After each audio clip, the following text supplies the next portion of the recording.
floresta amazônica, ela, assim, a floresta tem uma importância no equilíbrio climático, porque quando você desmata, você acaba soltando emissões de carbono e você acaba com isso esquentando o mundo, né? Mas a floresta em si, ela ficando em pé, ela tem uma importância para, na verdade, o continente inteiro, e ela tem um princípio de evapotranspiração. A gente olha, a gente não. Ninguém fica olhando para cima, né? Mas na verdade tem verdadeiros rios em cima da floresta que vão pelos movimentos climáticos descendo pela América do Sul. Ou seja, as plantações do Paraná dependem da floresta amazônica. Porque eles Infelizmente. soltam vapor, não é isso? As árvores da Amazônia que coletam água no subsolo com as raízes, elas soltam vapor que formam um movimento úmido que vai para o resto do Brasil. Exatamente. Na verdade, o movimento ele começa com a barreira das Andes, dos Andes. Então, ele vai descendo, todo o fluxo dessa evapotranspiração vai descendo e vai. Na verdade, a gente está falando de um fenômeno que não tá, que a gente não conhece muito, porque a gente não vê o rio da forma que a gente costuma ver, mas que é muito importante, que é tão importante quanto o rio terrestre, entre aspas. E o fato é que o desmatamento hoje ele tem uma tendência a limitar eu não tenho dado para falar hoje, mas a gente está falando de um desmatamento de 10 mil quilômetros quadrados do ano passado. Provavelmente esse ano vai aumentar. De Mato Grosso a gente tem um aumento provavelmente de uns 30%. Então, nos outros estados da Amazônia também vamos ver um grande aumento. Isso impacta os outros lugares, não impacta só a Amazônia.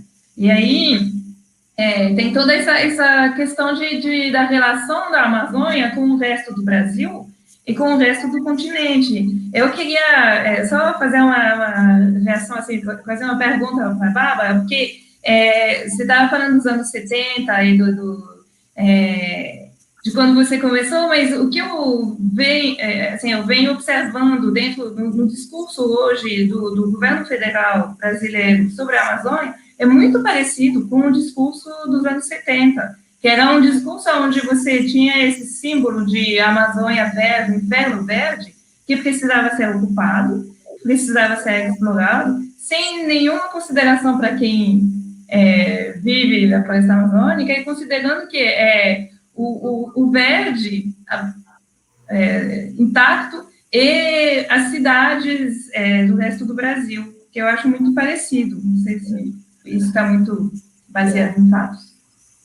É super parecido. Aliás, eu diria mais uma coisa, eu diria que é muito parecido, mas ainda pior, porque na época dos militares, é muito raro eu falar bem dos militares, mas naquela época não tinha o movimento para a preservação do meio ambiente que tem hoje, o environmentalism, o movimento ecológico que tem hoje, estava só começando naquela época.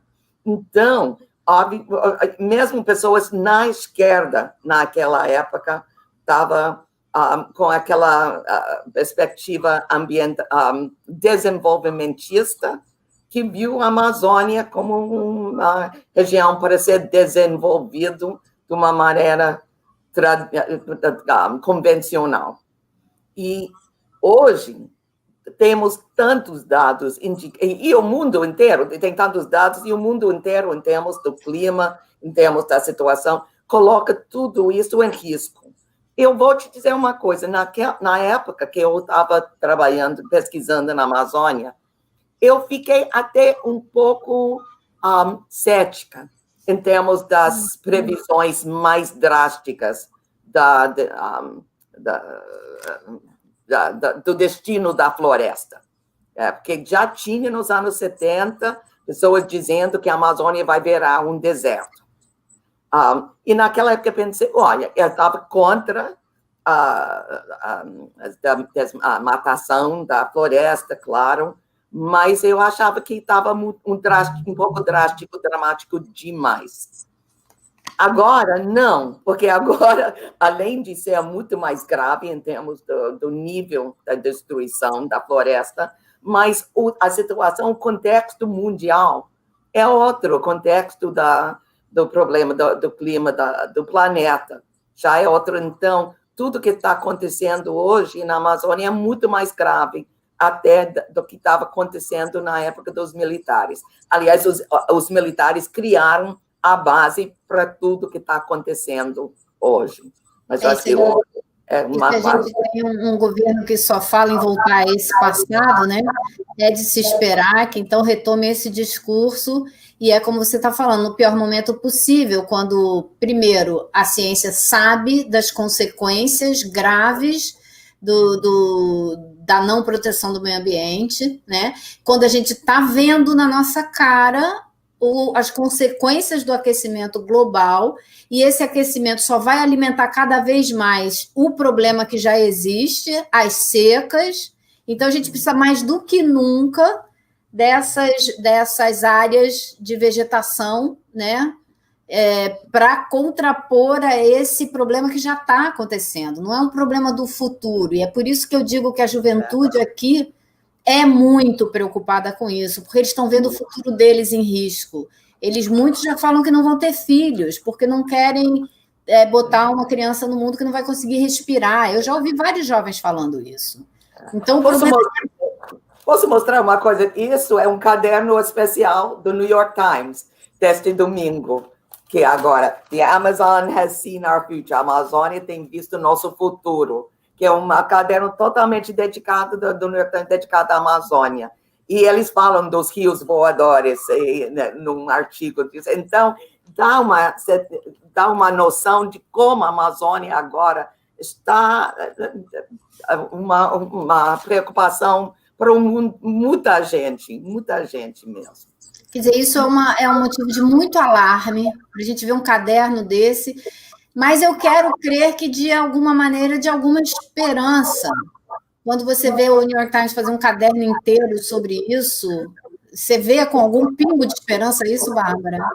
Bom, eu acho que o fato de ficar na frente de todo mundo, que ninguém pode dizer, não soube o que estava acontecendo na Amazônia.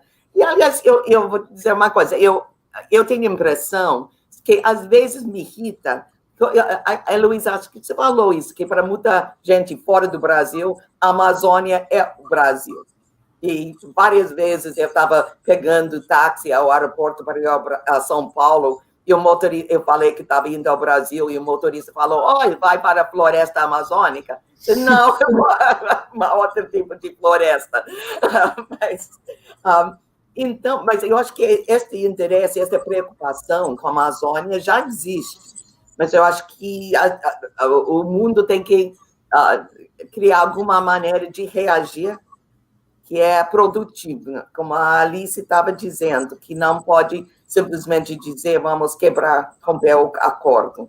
Temos que desenvolver estratégias para melhorar a situação na Amazônia sem punir o Brasil, simplesmente punir o Brasil. Tem que trazer ele junto da conversa para mudar as coisas, né?